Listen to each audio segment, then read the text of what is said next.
on to episode 88, volume 2 of the BigRedBarel Geek Speak podcast. If you haven't guessed, this is the Spoilercast, and we are going to be talking about Guardians of the Galaxy volume 2. Because it is awesome, and I think everyone freaking loves it, because they should. So, with this, I don't even know where to start. I'm pretty sure as soon as we start talking about something, we're going to go on to, a million different tangents. Sure. So one thing I'm going to say is that opening credits. Oh my god. Yeah, I was going to say, let's start at the beginning with that fantastic opening action scene. Yeah. But I will add also that, they could have really overdone with the Baby Groot stuff. Minions at the beginning of Despicable Me. Yeah. I they hate were Minions. so cute, and everyone loved them. And then Minions. they just pushed it, in your face, down your throat, up your butt. They were just minions, bloody everywhere. And you're thinking, okay, that was cute, but now it's bloody annoying. And I was actually pretty terrified. They're gonna go, and they're just gonna overdo the Baby Groot thing, because they obviously knew that everyone loved Baby Groot. And they were like, right, let's have the Baby Groot all the time doing Baby Groot cute things. But I thought he was in decent amount of time. He didn't overstay his welcome. He didn't actually say, I am Groot, too much in his cute Baby Groot way. It was just the way they animated that little CGI adorable tree thing, One thing I do want to say is Vin Diesel, he did I Am Groot in 6 different languages for the first film. Yeah. He did it for 16 for this one. Whoa. Yeah. Yeah. No, nobody could say he's not dedicated to the role. And, Baby Groot was not above reproach. He wasn't sacred in that movie. They did things to him that, they made my heart break. Yeah, when he was being kicked by the Ravengers, I was like, that is clearly child abuse.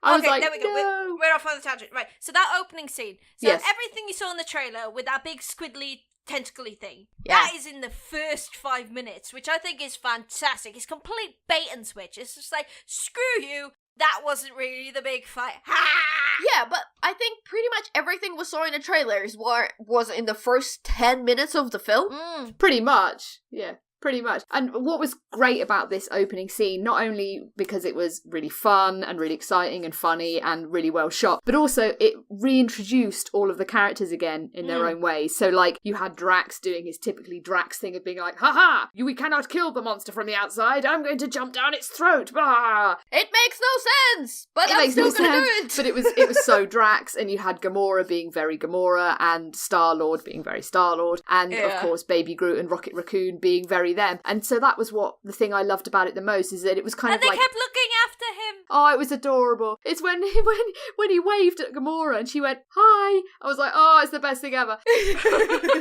And it was really cool in that it was kind of these are your characters, in case you've forgotten, this is who they are, this is what they're like, and this is what the movie's going to be. And it was like, yes, this is the way to start. Also, again, they're not, pushing it in your face. These are the characters and this is what you do. They do it in a very tasteful, nice way, reintroducing them back to all those guys again and what they're about, without being like, well, here is the Gamora, daughter of Thanos, who apparently killed a bunch of people. They do it as the Guardians.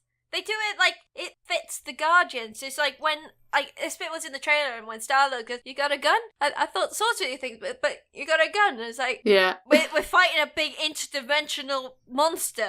Well, she told me. It's just perfect interaction. He's kind of a self-centered, kind of egotistical jerk, and she's a badass. So you don't need anything else. And then she gets her swords out and goes, schnicked, down the middle, and Drax is so obtuse. He's like, I did it! It's no, you didn't. Yeah, I did it single-handedly. It was all me. I didn't, bruh. He was fantastic. Oh, God. It was wonderful. And he was so much better this time. His interaction with Mantis, I really enjoyed Mantis. When I saw in the trailer, I wasn't too sure. I thought, is she going to be kooky for kooky's sake? But she makes sense in it. Yeah, no, I thought she was really great, and I can't remember the actress's name now. She's got quite a unique name, but I think she played that character really well, because, like you say, it could have just been a kind of annoying, quirky character kind of thing, but she gave her a lot of depth, and she's obviously quite key to the plot of the film, and she carried a lot of the important exposition, and I thought that was really, really very well done. Pom Clementif. Yes, that's it. What a name. Great name. That is quite a cool name. But yeah, I loved her. I thought she was great. And how her and Drax played off each other, like, when he's like, I find you physically repulsive. And then he starts retching and he's like, I've just imagined the act of being physical with you. It was so good. It was, yeah, I really liked their relationship on screen. I thought it was really clever. And the whole interaction, like the whole reason they were there in the first place was to assist these gold douches with their thing, because they're too good to fight an interdimensional tentacle monster. And then Rocket just like, it's a big F you. It's like, I stole crap from you, bro. Yes, I stole your batteries. Ha ha ha ha. Of which, of course, we knew he was going to do. It was like, he's going to steal the batteries. Yeah, of course. I loved it, and I loved for how, really, if you think about it, it's a really obvious idea, but then it was just so brilliantly executed that they're actually in kind of video game style manner. They operate their ship from afar. Their ships are kind of operated from their base station, and they're all like in a bit. They even have video game noises and everything. Yeah. What was actually really clever about that as well is like, it meant that the Guardians weren't ever killing people. Yes. You know, they were fighting against enemies, but it wasn't like they were murdering people. It was the only things they killed were like the big monster thing, all of those remote control ships, and obviously the big baddie. But Rocket wanted to kill things. He was upset. He did, and that's, in fact, yes, he did kill quite a few of the Ravagers, if I remember rightly, or at least But they killed a stun them. bunch of people. Yeah, so that's kind of okay. But yeah, at no point, I think, did a Guardian ever kill one of the gold douchebags. So I thought that was quite clever and interesting, because otherwise they could probably look a little bit genocidal. Yeah, because there were a lot of things to fight. Yeah. You know, between Guardians and everything that attacked them. It could have been a bit of a bloodbath where you went, I'm not sure if they're good guys anymore. Exactly. But the remote control strips just very nicely solved that problem. Yeah, especially since they were meant to be genetically superior. So like, if they went out and fought themselves, that kind of negates the point of them being genetically superior and created to be these perfect beings, because you think perfect beings would be above fighting. But I think they balanced the two major antagonists in this movie really, really well. So like the gold douches and Ego. Ego. Can I just say, the CGI is taking a new level, because young Kurt Russell looks fantastic. I was like, whoa. When he was on screen, I was trying to think, like, have they hired someone who's like a lookalike and put like a weird mask on his face and done all sorts of things? Like, how have they done that? Because that was really, really impressive. Like, he didn't have the uncanny valley thing at all. He looked like a real human. It wasn't like Tron 2. No, exactly. It was, I was very impressed. But you know, that was Jeff Bridges, not Kurt Russell. No, I know, but like, I mean, the uncanny valley. I know what you mean. I'll watch Kurt Russell in anything, to be honest. And he was great in this. He had the same hair as in Death Proof. That's right. He did pretty much. But like his younger self hairstyle, I used to have that hairstyle about nice. Nice. I thought it was quite scary. I mean, the character of Ego. Oh, he was intimidating. He scared me quite a lot, because I was like, you know, when it's revealed what his actual real sort of plans are, it was quite sinister, and there was a lot of, you know what, this isn't an easy thing that the Guardians are coming up against, and this crazy god could just destroy everything. And yeah, it was really well played by Kurt Russell, because he wasn't like a cartoonish comic book villain at all. He was actually really sinister. He was so charming, and then he's just like sticking the knife in, and I think that is the scariest villain, because like, it comes from nowhere. I had no idea about that twist, and I'm pretty good at like picking up twists. Yeah. And picking up plot points, and it's just like, oh, I'm gonna swear about, oh shit, son, what you doing? Yeah, oh no, you didn't. But it's like, I found him a far, far scarier villain than Thanos, by far. Oh yeah, definitely. Well, because Thanos is just sitting on his space toilet all this time. You're like, you don't know what he's doing. Like, I think they really did a boo-boo on Thanos, because at this point I'm like, okay, are you still pooping? Are you doing the big space poop? Okay, fine. When are you gonna finish? Because we need to get going for Infinity Wars. Come on. Give me more ego. I like Ego, but he's dead now. He's dead now. And speaking of Thanos, I thought it was really good that Nebula got more to do this time round. Yes. I hated her in the first one.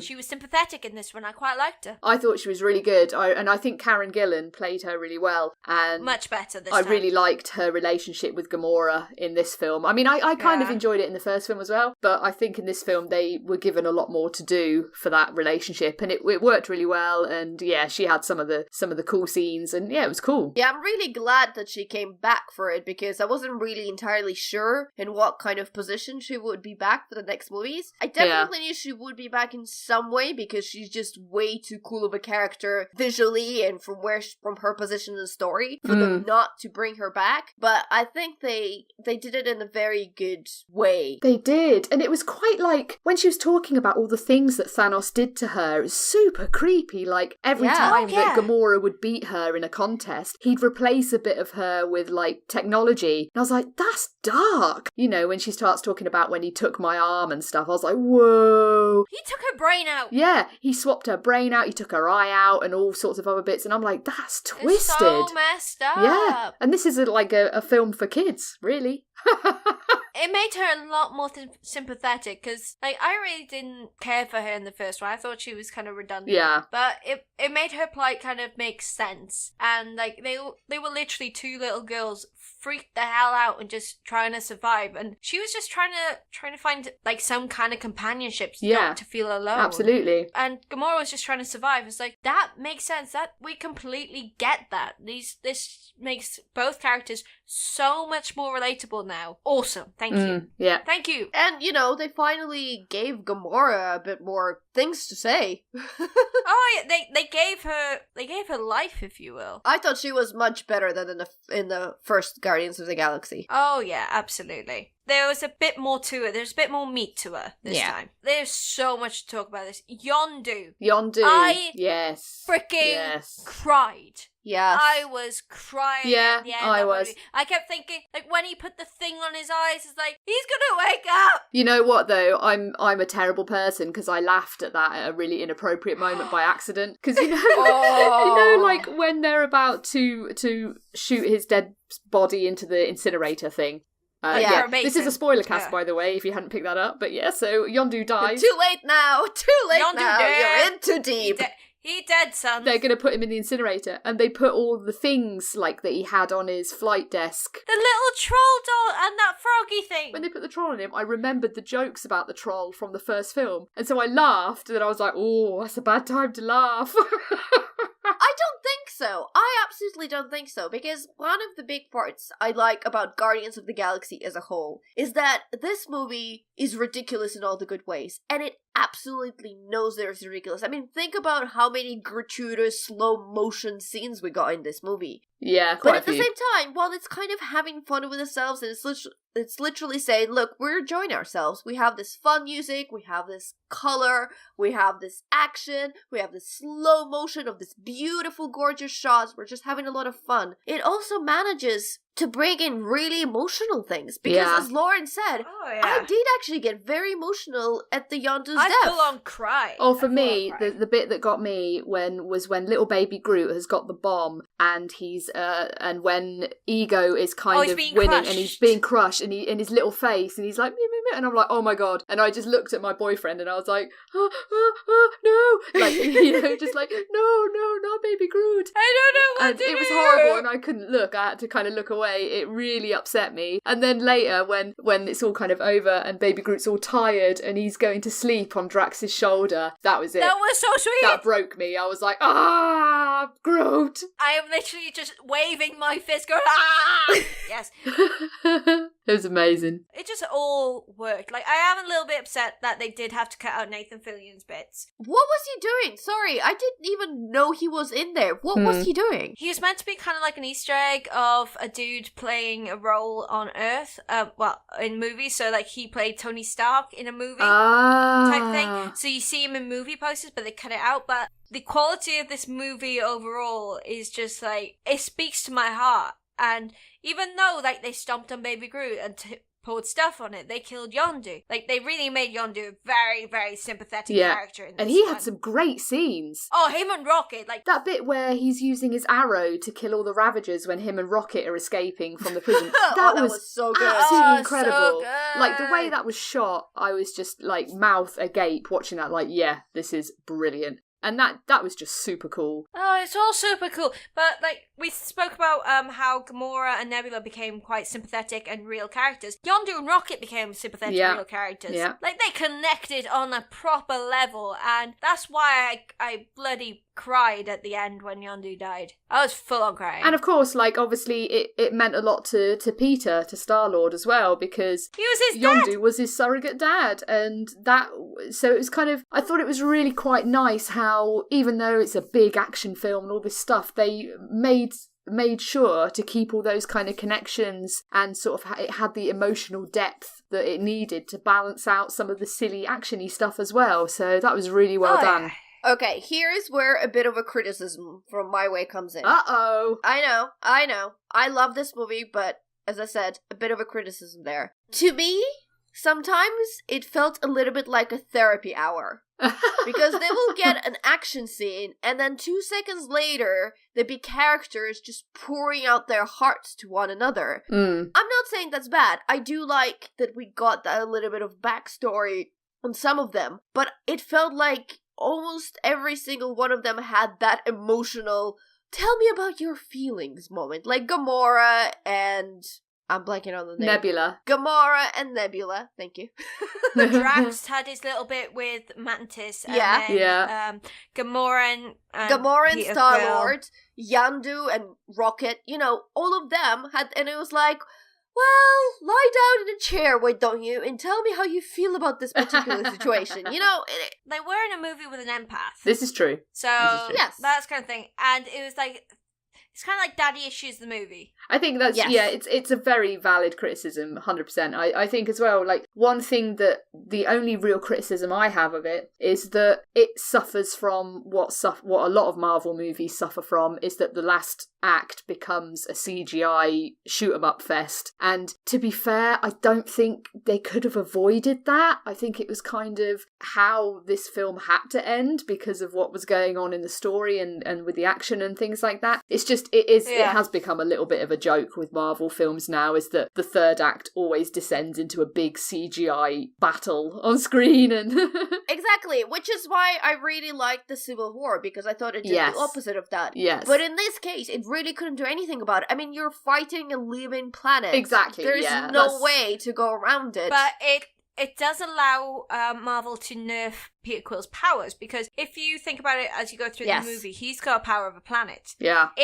If he didn't go through that whole beating up and killing his dad and destroying the planet and using his powers, they could nerf him ready to be like kind of fitted in with the Avengers. Absolutely. Because otherwise, he's gonna be freaking all powerful. He would be OP. He'd be totally OP. Speaking of that scene, that last battle scene with Ego, there's a shot there that is my favourite moment of the entire... Pac-Man? Yes, Pac-Man. That is my favourite moment of the entire movie. I'm gonna make Pac-Man and David Hasselhoff and Skeletor. And then when he's fighting, he becomes Pac-Man. I mean, it was great. It was so good. Just to set the scene, Ego and Star-Lord are fighting each other, and Ego changes into kind of a stone version of itself, and Star-Lord changes into Pac-Man kind of big thing. And you kind of see him forming with his yellow bricks, but you're not entirely sure. You're not thinking that. But it calls back to like earlier in the film. Yeah, earlier in the conversation they had. But my thing about this, it's again, where this movie is like, it does it well, because this could have been so freaking cheesy. This would have been so wrong. This could be a moment where you just sat there and rolled your eyes. Instead, you laughed your ass off because it was a brilliant moment. And it's Chris Pratt. He makes it work. Yeah. And it was perfect for the character as well, because of course Ego was going to become a giant version of himself. Of course he was. Yeah, come on. Because he has a bit of an ego. Exactly.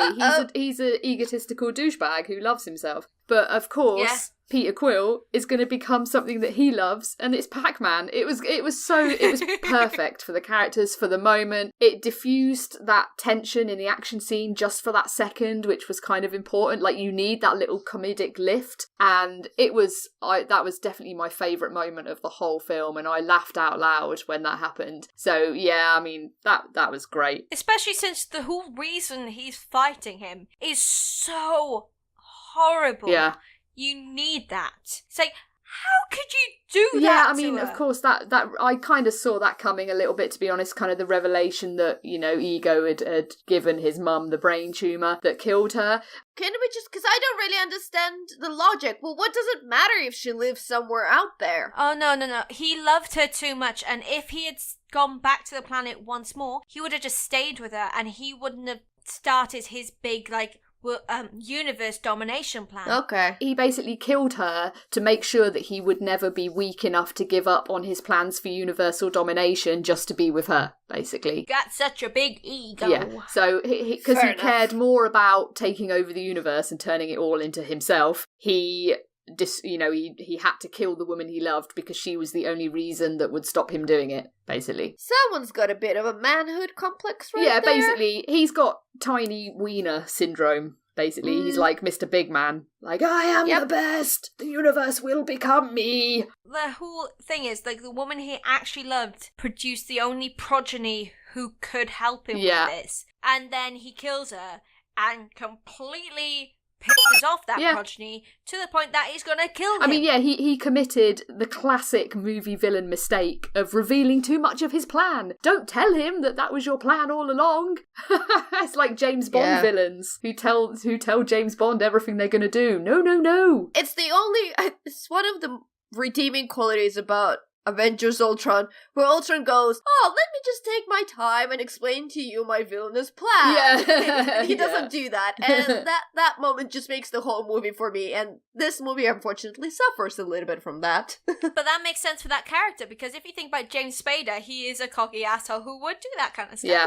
And this, to be fair, this kind of made sense for Ego as well, because of course he's going to tell everything that he's done, because to him he doesn't see anything wrong and he's proud of it, and he's kind of like, I am the best. I did this because the universe is going to become me. Ha ha ha ha. You know, and that's, it was kind of okay. But yeah, I mean, of course, it was only going to end one way after he told Star-Lord that he'd killed his mother. I mean, Jesus. How he did not see that coming. One thing that I got a big chuckle out of was at the end, and it was James Gunn's brother. I can't remember his name, but Sean Gunn. I love that guy. Sean Gunn. He's one of the kookiest characters in Gilmore Girls, and I love him to death. I love him with this. He has a bloody arc in this film. Yeah. But he gives Peter Quill a Zune. Yeah, that's right. Freaking Zune. Yeah. It's like, it's got 300 songs. Like, what, is Guardians Volume 3 gonna have 300 songs on the soundtrack? How long's this movie gonna be? I mean, of course, we would be remiss to not mention the soundtrack, and of course, it is exceptional. Admittedly, I do prefer the soundtrack from Volume 1, but it's still a solid soundtrack. I've been listening to The Chase by Fleetwood Mac ever since that movie came out, and I can't stop. That I'm addicted to that song now. Like, and I've listened to it before, it never touched me, but now, ooh. Dude, the soundtrack to your wedding was Volume 1. I know, no, I love it. I bloody love it. It was really good. And the second one, I agree with you. I love a little bit less, but there are some songs there that I'm absolutely addicted to. Oh, yes, it's a solid soundtrack. We're getting close to our allotted time. I do just want to bring up the standard Marvel kind of thing of post-credit scenes. Yes. This movie had 5 of them. Because I think they kind of caught on to the thing that this is the Marvel trope, and they're like, let's get exploited to the fullest. But at least they kind of did it in a clever way in how they spliced them into the credits. I thought that was quite good. The credits themselves were funny anyway, because they had lots of little dances and things, and you had a little cameo. You had a little bit of Jeff Bridges in there. Tiny little bit of Jeff Bridges. That's what I meant. You confused me with Jeff Bridges earlier. And you had Star-Lord's granddad as well. He was in there because he was meant to have a scene in the movie that got cut. So there was lots of little things in there that made going through the credits kind of okay. And there was 5 post-credit scenes. One was kind of necessary. It was a teaser for the future. And it is completely necessary because it does introduce the idea of the final Infinity Stone. Yeah. Which is the Soul... Is it the Soul Stone? Yeah, it's the Soul Stone. which is in the head of Adam. Yes. Who was hinted at the end of the first Guardians movie, because he came out of the pod. I will be remiss not to mention it that in the actual comics, Adam is the father of Peter Quill, and then they switched it for this one, so they made Ego the father of Peter Quill. But in the original, Adam is the father. But Adam, he is meant to be in the pod at the end of Guardians of the Galaxy Volume 1 in the Collector's kind of collection. And it seems like Alicia, the golden douchebag, has created a new pod to finish off his metamorphosis, if you will, and he should come out with a soul stone attached to his head. We also seen one of the original incarnations of the Guardians of the Galaxy with one fantastic cameo that was earlier in the film, which I didn't even know was happening, because much like Star Wars, I tried to see as much of this as possible, as little of this as possible. So we saw Slice Stallone. Yes. And the original Guardians of the Galaxy, the group that he was toasting with at the end, they were supposed to be the original Guardians of the Galaxy, and then kind of when that idea got postponed, they came up with the new Guardians, which was Peter Quill and the crew that we know today. Yeah. But these guys were the first ones. Yeah, and we had Ving Rhames in there, which was fantastic. Yeah. Michelle Yeoh. Mm-hmm. Miley Cyrus was there as well, and Michael Rosenbaum. There was someone else, but I can't remember the name. Oh yeah, Sylvester Stallone. Yes, that's right, yeah. So they decided to go loot some stuff in honor of Yondu, because Ravager Code and the whole Yondu's story was It was really good. It was really good. It was so good. It was so good. But we had Adam, we had the Ravagers, we had Sean Gunn stabbing Drax in the neck. Yeah, oh god, that was so good. Yep. We had Stan Lee. We had a little bit more Stanley, a nod to the theory that he is a Watcher, but apparently he just works for the Watchers. Mm-hmm. So he's telling them about his adventures in many of the Marvel films, telling them what he's done. Like at one point he was a FedEx driver or something, which is fantastic. And then the final one is Teenage Groot. This was brilliant. This was absolutely brilliant. It's just...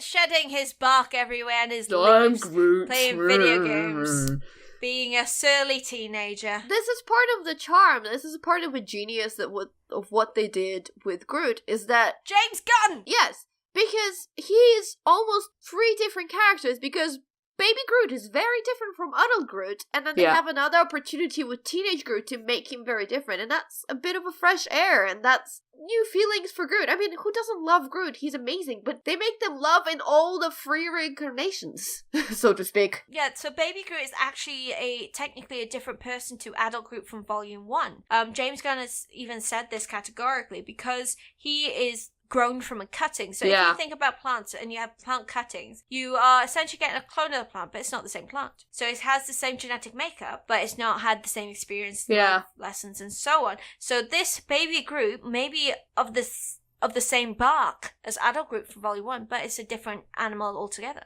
If you can call him an animal. Sentient tree-like being. Flora. Different flora, fauna, I don't know. That's pretty cool. So check out all the end credits, because they are fantastic. Watch this movie as many times as you can afford to, because it is fantastic. It's so much fun. I know that I saw it in 2D. Did you guys see it in 2D or 3D? I saw it in 2D because I can't be. Yeah, I can't really see 3D properly because my eyes are stupid. I saw it in IMAX 3D, and I would say it's pretty worth seeing it in that. Yeah. Well, yeah. The reason I brought it up is because one of our listeners, Will Driver, said to me on Twitter that he'd seen it in both versions and said that it was great sort of both ways. So if you like 3D, then watch it in 3D, but it doesn't lose anything to watch it in 2D. I can imagine the big fight scenes between Ego and Peter being pretty good in 3D. Yeah. Like IMAX 3D. The introduction sequence with Baby Groot dancing, that was fantastic in 3D. I can imagine. The bat. Yeah, I can imagine that was pretty good. Yeah. All right. It's been quite a random spoilercast, so we've been all over the place, but we get excited about the things. General consensus is we love this freaking film. Yes, we do. And by the way, guys, dear listeners, tell us if Spoilercast is something you would like us to do in the future, because we're quite up for doing this kind of little episodes about stuff. And if there's something you enjoy, we should do an alien one.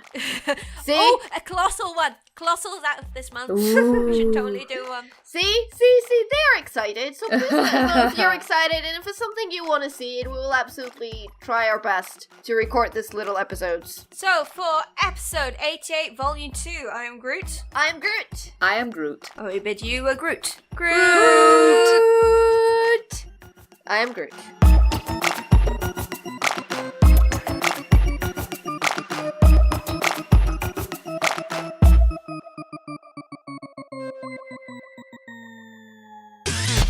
You and your ears are quite welcome for the podcasting goodness that you just heard. Why not roll on over to BigRedBarel.com for more podcasts, news, reviews, and videos from the biggest, reddest site on the internet, BigRedBarel.com.